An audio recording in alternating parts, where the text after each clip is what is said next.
My 1-year-old, she didn't understand at all. The 4-year-old was just confused. Does she know that I'm even alive, you know? Because as it turns out, I was listed as missing in action from August until December of that year. But the 7-year-old was quite involved, and she was very upset. I figured that my flight time was over, you know, I'd probably never get back in the cockpit. And Beth hadn't done any of her work. Her workbooks had pictures of planes crashing and parachutes coming down.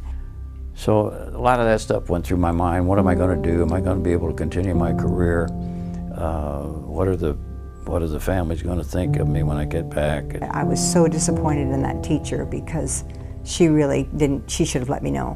And also thoughts about, you know, are we going to be released, you know? I remember the phone call, that was what I remember, that I was so happy to hear his voice. I mean, it had been almost a year since I'd talked to him and heard his voice. And they outfitted us with our own service uniforms and got to make a phone call home and got some real food. We had to wait, and it was cold. Throngs of people standing there welcoming us home. We waited, and then when the plane landed, it was so exciting. And there were only 2 men coming home that day, Jack and Ted Treble, and the girls just couldn't get enough. We were climbing all over Daddy's legs and so on, and his mother, and I'm sure we were all in tears. We all came home together in the last group of POWs on 29 March 1973.